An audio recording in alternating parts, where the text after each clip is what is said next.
UCLA. She got her master's in clinical psychology from CSU Dominguez Hills and her PhD in developmental psychology from UC Irvine. And so I will hand it over to her, and let's welcome her.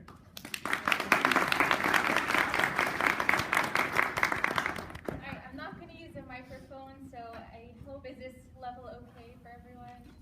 Yes? Okay. All right, so thank you for being here. Welcome. I am really excited to talk about some research I've been working on with my former boss. So when I was a graduate student at Cal State Dominguez Hills, I worked for the McNair Scholars Program. I'll talk a little bit about what that is. But basically, Dr. Michelle Martinez and I have worked on this project that looks at McNair Scholar alumni now that they have graduated from the program, got their bachelor's degree, and then what happened to them as they made their way through graduate school. So I am a developmental psychologist, and I'm really interested in transitions, particularly in higher education. And I like to look at the transition from high school to college, from community college to university, and then what I'm going to be talking about today from the university kind of to graduate school. All right. And I also study motivation, so that's why this talk is focused on persistence in particular. And I think that even though it's geared toward graduate school, I think everyone here can probably benefit because a lot of what works in graduate school also works in undergraduate. And this talk is particular to first-generation students. I know there are a lot of first-generation college students here. Pretty much at a lot of universities now, first-generation students make up more than 50% of students at universities. So, and that's growing. That's a growing number. Some places 2/3 or 3/4 of students are first-generation.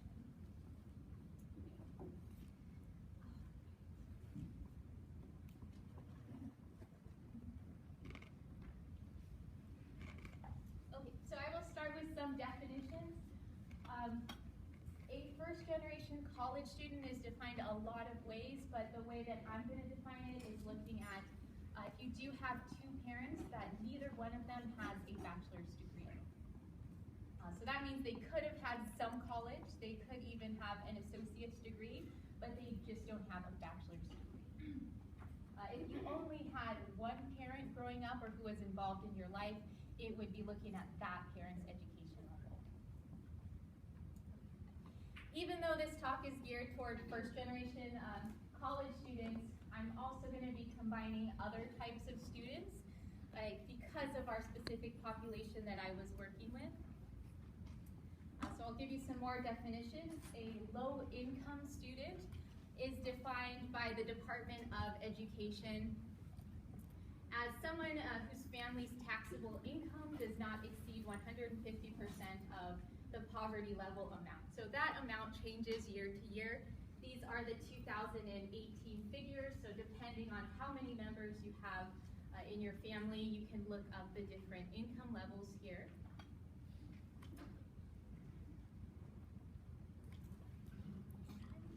So a family of 4 would be about $37,000.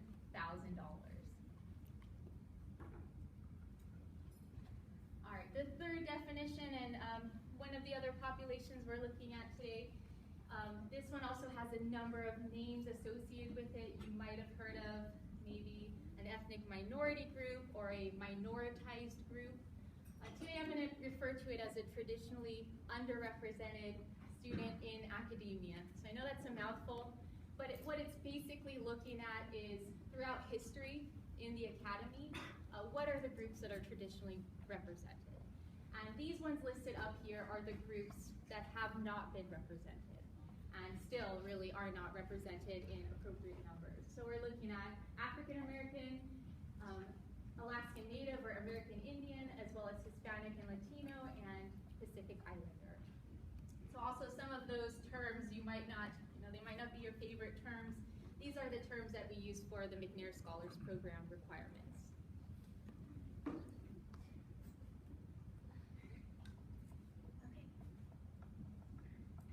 And last I want to just define, because we are talking about doctoral programs, so what is a PhD?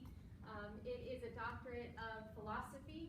It is the highest kind of degree that universities grant. It's known as a terminal degree, and it is also a research degree.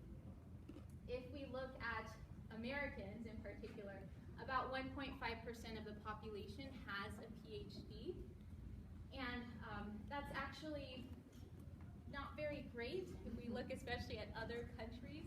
So I think we're ranked about 10 worldwide in our number of PhD production. So we want more people with PhDs because that leads to greater innovation and more knowledge. But especially problematic about this number is when you look at the number of that 1.5% who belong to underrepresented groups. So that number is extremely low, and it's estimated to be kind of less than 10% of all of the PhDs.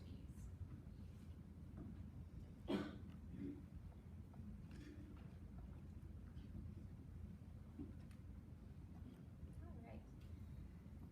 So a little bit about the McNair Scholars Program. You'll see the long title up there. It is actually named after Ronald E. McNair, and he was an astronaut. He was an African-American astronaut and one person who did receive his PhD very early on in our country. So this program was named after him, after the Challenger expedition.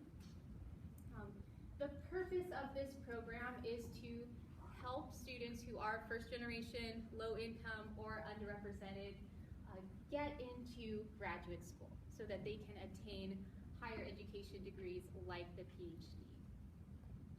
And it is a federally funded TRIO program. We don't have it here at HSU, but we do have other TRIO programs. So if you've heard of Student Support Services, or if you've been a member of Upward Bound or Talent Search, those are all TRIO programs. They're multi-million-dollar programs that the government is investing in to support this goal of getting people through the academy.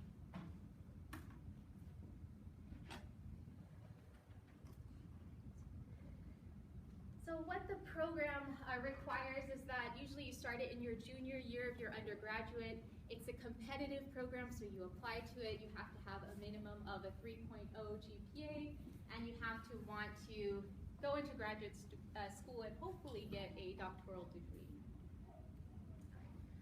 The kinds of services it provides are kind of holistic in nature. So one of the great things is you get paired up with a faculty mentor, and they basically bring you into their lab and you conduct academic research with them. As part of the program, you also take an additional research methodology course. You get assistance with your graduate school application, so personal assistance with your CV, your personal statement. You get GRE, Graduate Record Examination, fancy courses like from Kaplan and Princeton, which cost a lot of money. And there's financial support. So you also get stipends for conducting research over the summer, so they're paying you to do research, and you get money to travel to conferences and present your research. So it's a kind of huge graduate preparation program, especially for the students that I mentioned. So sounds great, right? It is great. There's been a lot of research on the effectiveness of these kinds of programs, and not only do they help people graduate with a bachelor's degree, but once you're in your doctoral programs, there's evidence that it does help with persisting in those programs. So that's very positive, although I still want you to have that mindset of, even though there's this assistance available, it's still very difficult, and we have a very low number of underrepresented, low income, and first-gen students getting a doctoral degree.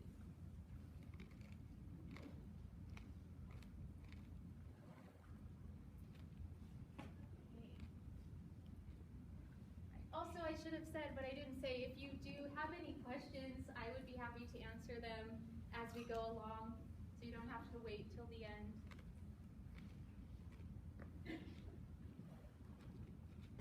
Okay, all right.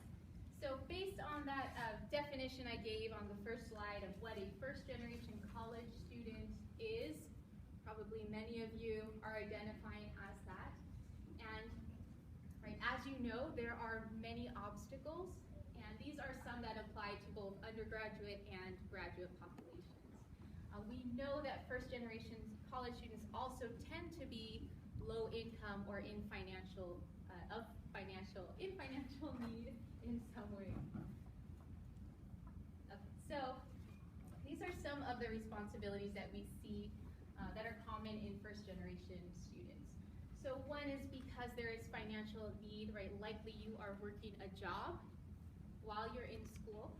So that is something that is competing, right, for your time and the priorities that you have. You likely also have some family responsibilities. Maybe that's related to finances, maybe not. Maybe that's helping out with the family business or helping take care of family members who are young or babysitting or something like that. And this tends to also be wrapped up in first-generation students are more likely also to be underrepresented students. And we know if you're coming from a background that's Hispanic or Latino in particular, but perhaps the other ones as well, there's a lot of research that family obligation is really important and commitment to your family. If you are first generation and low income, the chances are that you maybe went to a school that didn't provide you with the best preparation in elementary school, middle school, and or high school. So by the time you get to college, you may be underprepared in terms of what knowledge you have. And also, maybe because you don't have anyone in your family who has been through higher education, you might not know study strategies that are most effective. You've never had a class in that. No one has ever taught you that, perhaps. And then we can imagine, if you have a job, significant family responsibilities, and academic challenges, then it makes sense that you're going to be probably more stressed out, more anxious, maybe feeling overwhelmed and or depressed. So you can think of this in connection to, we've seen a really big increase in anxiety and depression in college students, and we can connect that back to the type of college student that is more common in college campuses. As well as increasing tuition. It's more stressful too. And of course, it's not up there, but when we think of first-generation students, we think of not having anyone maybe in your informal network that you can go to talk about higher education, to talk about how to apply for financial aid in college, or how to even apply to college, or how to apply to graduate school, or what you need to get into graduate school. So that lack of information is a huge barrier too.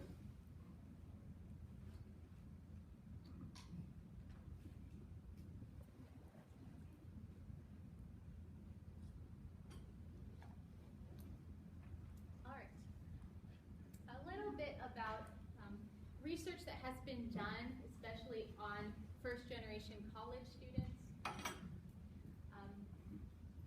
I think it's a really nice application to connect it to the social capital theory. And we know that students in particular have different levels of social capital that they're bringing with them. And we do see that first-generation college students tend to have less, or at least perceive less, social capital than other people. When I'm talking about social capital, I'm talking about the ability to kind of maybe form relationships or network with other people, or sharing a similar identity or norms or values.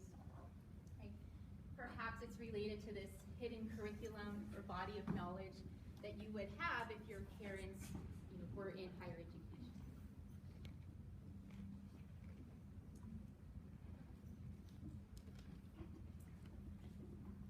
The second thing that is really huge looking at first-generation college students is looking at their low levels of academic and social integration. So their ability to become kind of part of a group cohort of graduate students, their ability to interact with their faculty member and get what they need, for example, their ability to utilize resources on campus and ask for help. And I didn't put up here, but it's definitely related. first-generation college students experience very high amounts of what's called imposter syndrome. So you might have heard of that before. So it's the idea that in some way, right, you are a fraud and you are fearful of someone exposing you in some way. So you feel like you're an imposter in this environment. And with school in particular, maybe you feel like the admissions committee made a mistake in admitting you, that you're really not as smart as everyone else. They're going to find out, and it's going to be horrible. So, not surprisingly, this syndrome is common to a lot of students, but what we're going to see today is that the first-gen students, along with those other identities, really talk about this intensified version of imposter syndrome.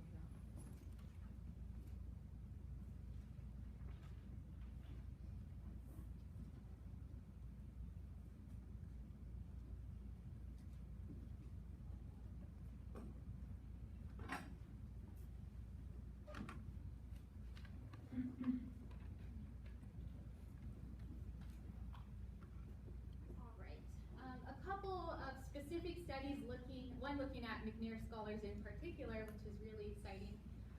This study found that with this particular group of scholars, they were pretty academically prepared for graduate school, but they were not prepared for the socio-emotional challenges of graduate school. So moving away from home, for example, or being underrepresented in a school or in your cohort, not seeing other people on campus who look like you or have had similar experiences. Another study up here by Gardner and Hawley. This one was not with McNair students, but with first-generation students in particular. And this one found a number of challenges that these students faced in doctoral programs in particular, related back to your sense of belonging in the group, as well as things like lacking social support in general, feeling isolated from other people, financial challenges, and even experiencing microaggressions.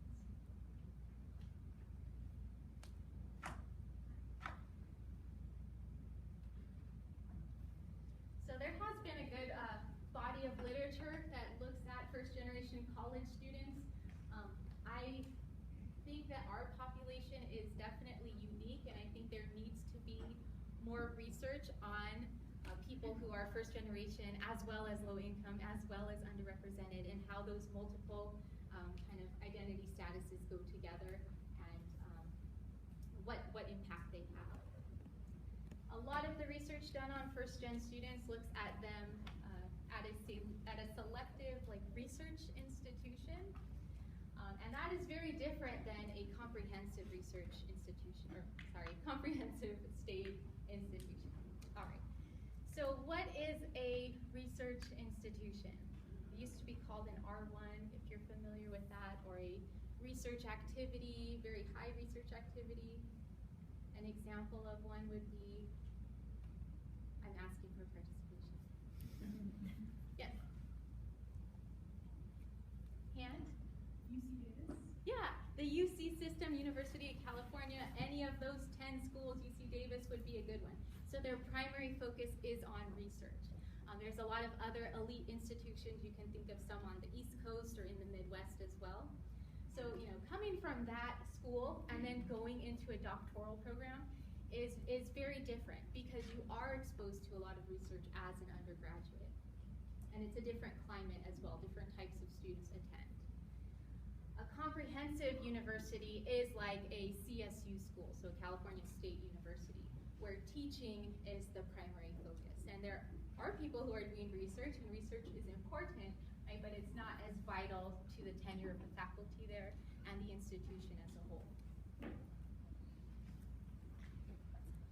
All right, so this study is looking at the persistence factors and also what students, what barriers they face and what they're doing to overcome these barriers in a group of first-generation college students that are McNair Scholar alumni. So I think it's pretty interesting.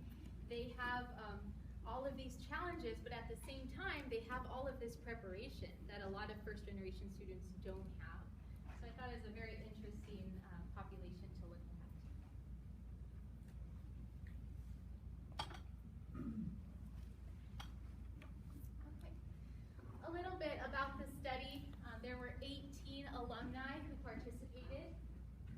These were students who had finished the program. These were students who had graduated with a bachelor's degree and they had gotten into a graduate program.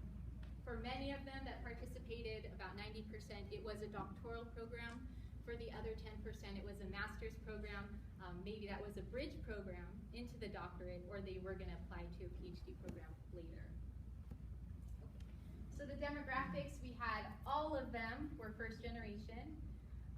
Over 80% of them were also low income. Almost 90% of them were from groups traditionally underrepresented in academia, or you can also say students of color. A large portion of them were female. It's not so surprising in research participation and in college student campuses.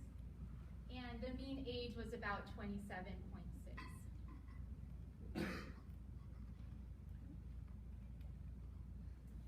We were interested in doing a qualitative research design because we wanted to hear from the students' own voices what their experiences were, and we didn't really want to infringe, our ideas onto that. So we conducted 3 focus groups with people at different levels of graduate school, their graduate school journey. We had one group, which was people who were currently in graduate school, 8 people. We had the next group is people who were in a graduate program but left. So maybe they dropped out.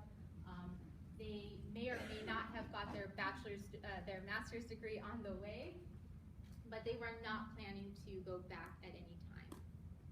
And the last group was people who had already completed their doctoral degrees. Many of them were tenure track professors at this time. So that was 5 people. And since they were alumni from all over the nation, we did an online recruitment where we sent out emails. There's a program Facebook page, and a lot of alumni like to still participate. And then we had word of mouth as well. And we used a like a synchronous telephone chat software to conduct the focus group, so everyone could be in different areas of the U.S. and just call in and have that focus group. We audio recorded the groups as well as took field notes during the actual groups.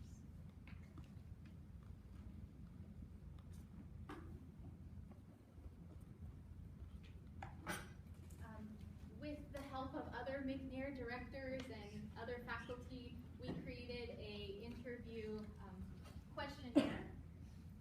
And so this was open-ended and semi-structured, meaning that we weren't so fixated on certain questions. We could ask for more elaboration in certain areas, or it could kind of somewhat depend on what students were talking about. Some questions we asked them were to think back to when it was their very first year in graduate school, and if there was any point in time that they actually considered leaving their program, whether or not they actually did or not. And then asking about various sources of support while they were in graduate school. There are about 7 or so other questions too.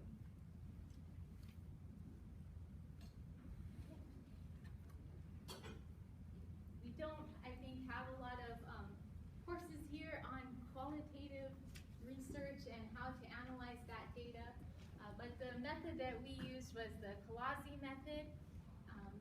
This is one of those methods that really tries to take the person's prior conceptions and their way of thinking out of it and to focus on meaning making through the participants' voices.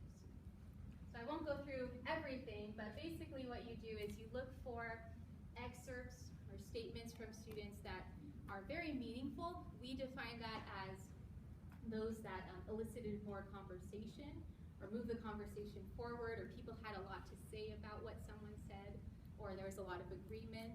And we took those quotes. A lot of them will be verbatim in the next couple of slides. But we took those quotes and made meaning out of each one, and then used those meanings to create themes, and went through a process of like condensing them and consolidating them. And some of the final steps also also involve taking those themes back to the participants and making sure that they make sense with them, relating them back to the original transcript and making sure it makes sense as well. So it's kind of this iterative back and forth process.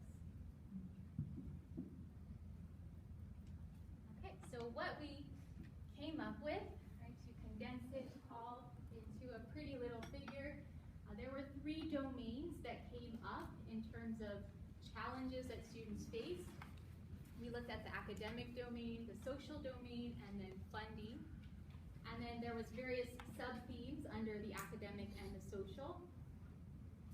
And here's where we had participants talking not only about challenges, but about what they did to overcome those challenges.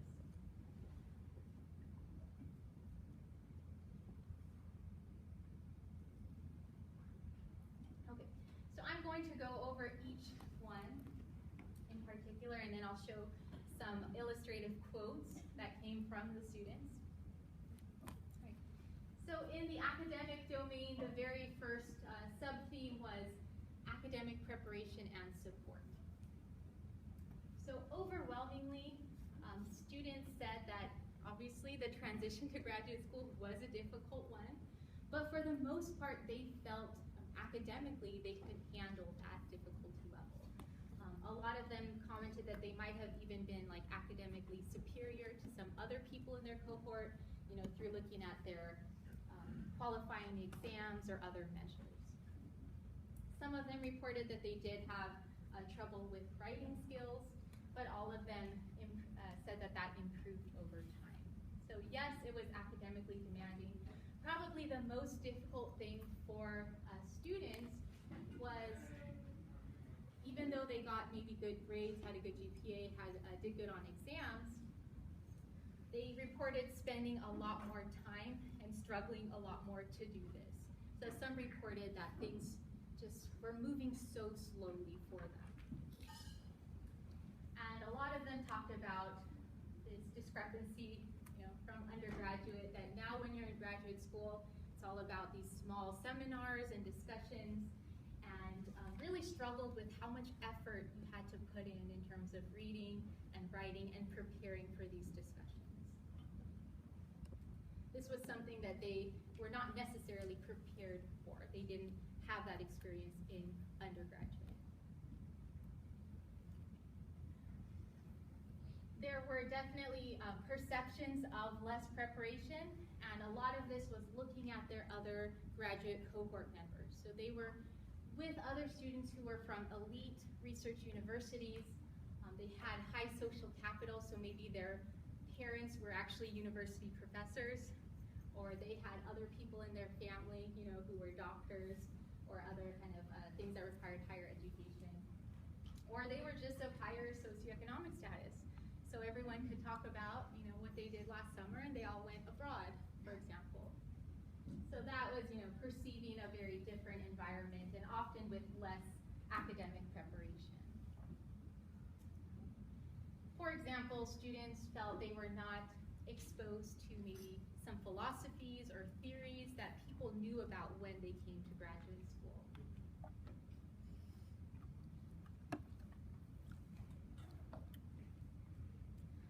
And the academic support environment was very different as well. So at the undergraduate level, they reported receiving a lot of support, especially academic support, because they were in the McNair program. So they had a faculty member who worked with them very closely, who provided feedback, who told them, you know, this is a literature review, this is how you would conduct it, and walk them through things step by step. So they often reported now in graduate school, people, their advisors were a lot more hands-off, and they gave them less guidance, they expected them to know more, and they had a lot more autonomy.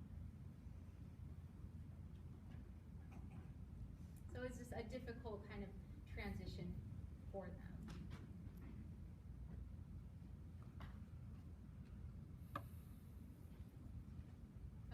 Yes, okay, so I have a couple of quotes here. One student was reflecting on the academic difficulty and said, it really took minimal effort to get through, to get out of my undergraduate university, but it took everything to get through the first year of graduate school. people were talking about theories I had never heard of with such ease, right? And remember, these are people who most likely have the same undergraduate degree in maybe psychology or sociology or another discipline. Someone else said, I always had feelings of not being smart enough. It just felt like the students next to me knew so much more. So perceiving those higher levels of social capital.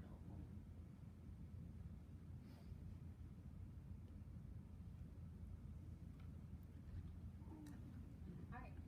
Second sub-theme in the academic domain was closely related to not having the knowledge maybe that other people have, is a feeling of inadequacy, and you can relate this back to that imposter syndrome. Students reported feeling different, and even if they were students of color and there were other students of color in their graduate cohort, they were different because they had come maybe from elite research universities or they had come from a higher socioeconomic status. So they, again, had much more social capital.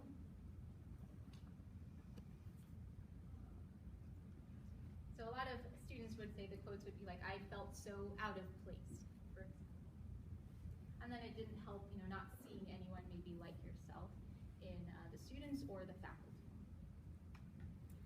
A lack of confidence was a huge part of this theme. And in addition to feeling like they didn't have all of the information, there was a huge lack of confidence in participating in those seminars in class. So they felt like they just couldn't express themselves so eloquently, that they saw other students were doing. It didn't come as easily for them, and this led to low feelings of confidence as well.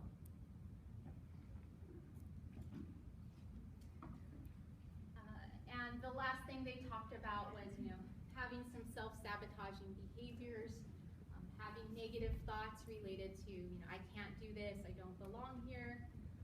But eventually, people realized that other people just appeared more confident.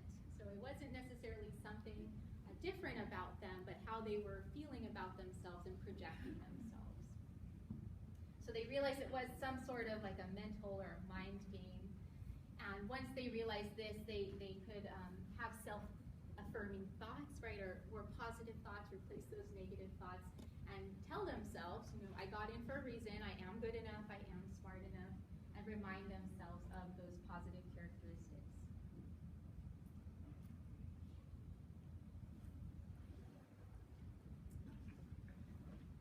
All right. So the quotes. One student said, coming from a public comprehensive university, you have to work twice as hard to fight imposter syndrome, and it's not just the regular experience of imposter syndrome. So recognizing again that it's something that is more debilitating because of your underrepresented status or because of the discrimination you face throughout your entire life, or having people having low expectations of you or putting you down. Another person said this is related to the mind game. So this is a person actually, she's now a tenure track faculty at one of the Cal States, and she said, people don't know what they're talking about, especially fellow graduate students. They're usually just talking about their own research when they have not read, so they're not prepared, and they're trying to sound fancy.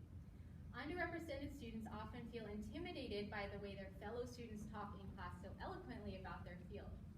However, listen closely because they are trying to disguise that they have not prepared and are instead talking about something they know very well, which is their own research.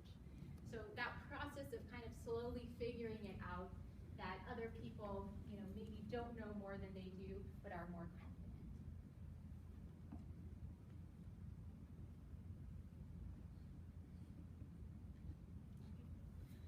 All right, the third and last domain or subdomain in the academic domain is academic integration.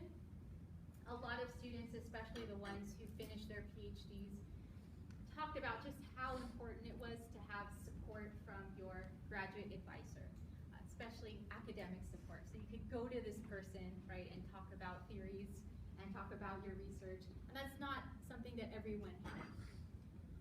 For whatever reason, if they didn't feel comfortable talking to their advisor or their advisor expected them to know things they didn't know, then they tried to find sources of support elsewhere. So maybe they went to another faculty member, or they even went to staff members, like graduate school coordinators, to get this support.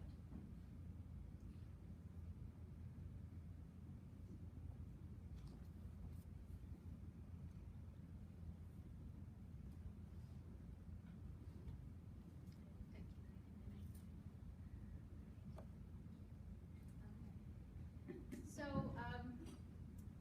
unfortunately, sometimes there was not even support, within your department at all, in terms of academic support, or at the university. In these cases, students went back to their undergraduate McNair mentor. So this was someone that they perceived, it was a safe environment. That person would not think that they were any less smart if they asked a certain question. And these mentors, still faculty members at usually comprehensive universities, were able to help them and guide them through the process as well.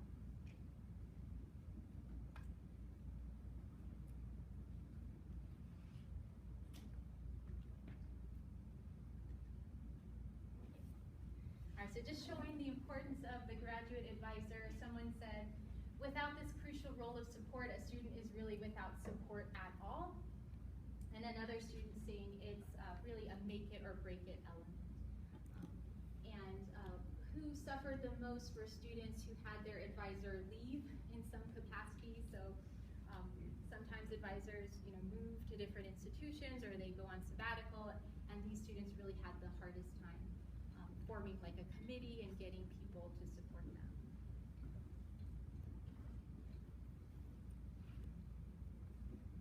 All right, let's move on to the social domain. The first thing that people talked about that was very important but sometimes difficult to find at the graduate institution was social support. And people talked about finding support from many different sources as being important. One student brought up that their graduate advisor and their cohort members, who also gave them academic support, also gave them social support. This response was met with a lot of mixed vocalization. So some people agreed that yes, those people could be the same, but a majority of people said no. I go to different people for academic support and for social support. So if they didn't, go to their own department, perhaps they found people still within academia, but maybe in different departments that they could talk to, other graduate students. In some cases, those graduate students turned to undergraduate students for social support as well, because they found their community in that group. And of course, people found support outside of academia as well, so they reported their family members. Although this is difficult because you can talk to them, you can get emotional support, but they don't really understand maybe all the challenges, what you're going through, because they haven't gone through it themselves, or they aren't familiar with higher education. So it's a kind of limited amount of support maybe that they can deal with.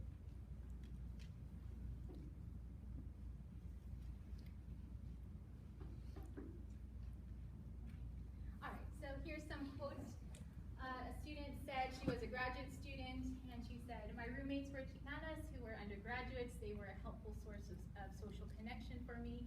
So this person did not feel comfortable making connections with graduate students in her program for various reasons we'll talk about later.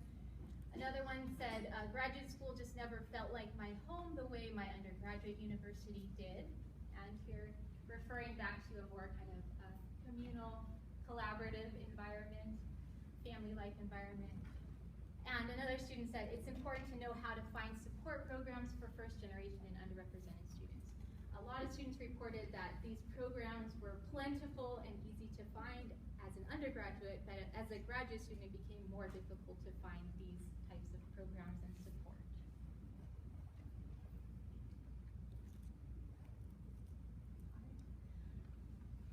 Even though I said academic integration was very important, definitely through looking at the themes, social integration was more important in terms of their overall persistence and success.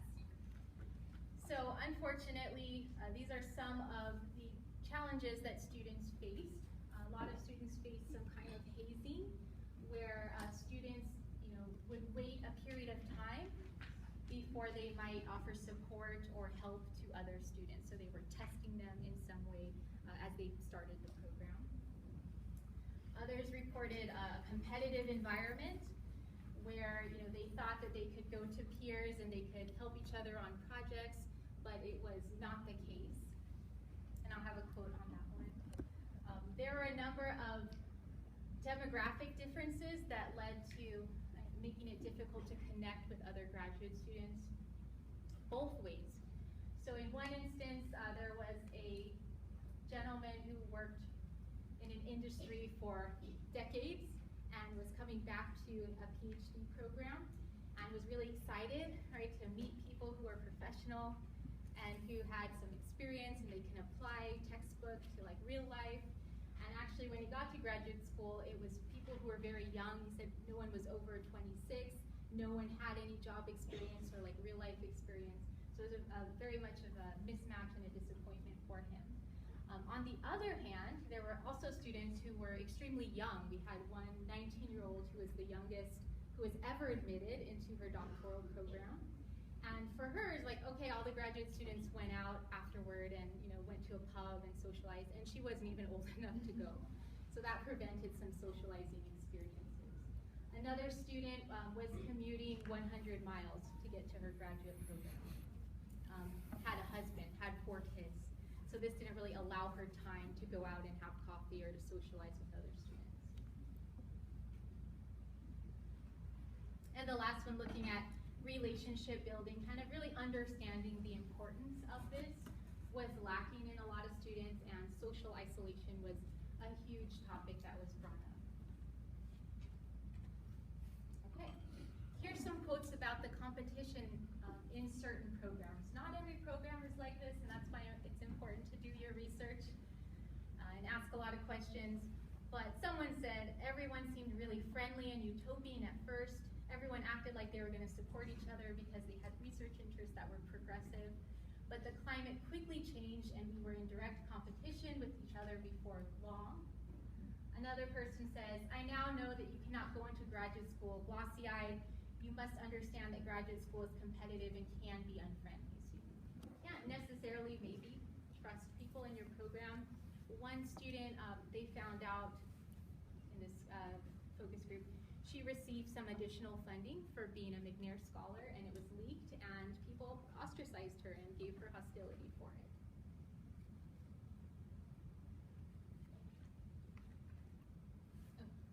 Another student looking at just not being socially integrated in her program. She said, I did not feel entrenched in my program. I considered leaving after completing my master's degree. I was not dissuaded by anyone. The students were okay seeing me go because I was not well integrated into their cohort. It was a faculty member who convinced me to continue on. I was so disconnected from the students in my program that I later found out there was a cohort email group which I was not even included on. And the last one related to networking. How people network and leverage their existing resources is more likely to determine their success. So realizing academia is not a meritocracy. The relationships you build, the networking, you work very hardly to create, really has a lot to do with your success.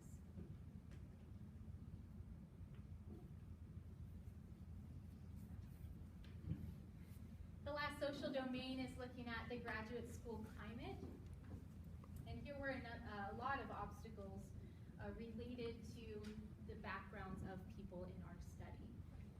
So people reported frequent instances of racism and classism, again from students who were maybe from elite institutions or were from higher socioeconomic statuses.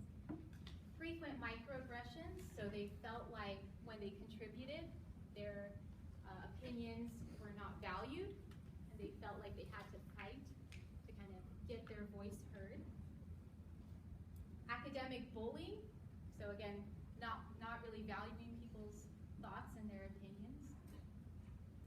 And then a huge mismatch in the academic environment led to a lot of problems. So again, that university as an undergraduate, people described it as a family, people described it as very supportive, very collaborative, and then contrasted a lot to for individualistic types of programs that were maybe hostile or harsh.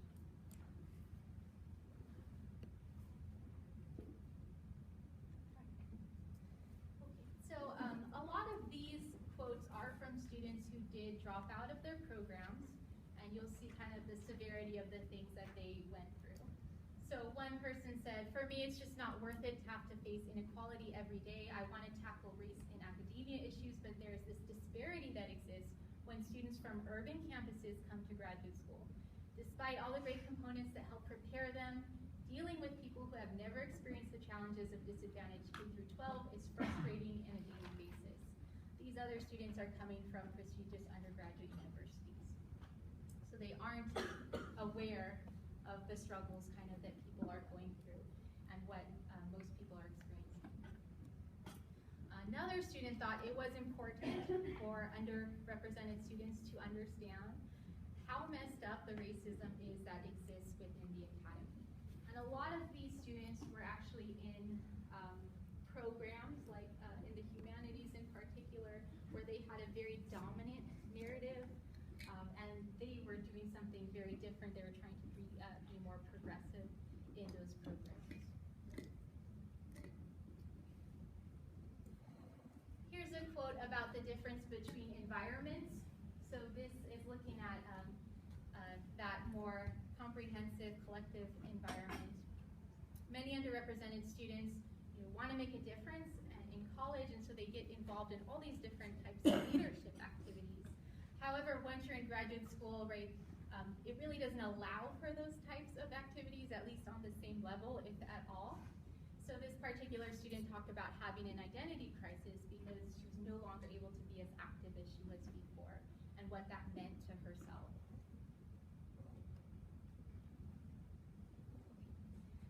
And I know not all institutions, but there are professors who would berate individuals to the point they would question their own value.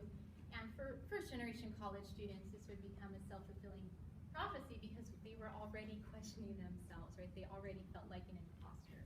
This particular student got into a PhD program, went there, had this advisor, left, applied to another PhD institution, got in, and was much happier with a more supportive advisor. So also doing your homework on who you're going to be working with for the next several years. Okay. The last thing was looking at funding. And we saw that some students had no funding in their programs. A lot of these were master's programs, so that made it very difficult. One student talked about almost becoming homeless. Another student talked about having to work full-time while also having the 4 kids and the husband and going to graduate school. There are some very important funding opportunities that help students, right? If you have funding, you don't have to work. You shouldn't really work in a PhD program because that is your job. But this allows students to focus a lot more on their academics, their classwork, preparing for those discussions and working on the research. And then also the competition for funding could be a source of conflict and lead to lower levels of integration. Okay. So these quotes are really interesting because they're looking at how your status as like a student of color, even as a first-generation student, could impact the amount of funding you get. Because a lot of funding opportunities require writing samples. So if your writing skills aren't as good, then that can impact your chances of getting that scholarship or getting funding.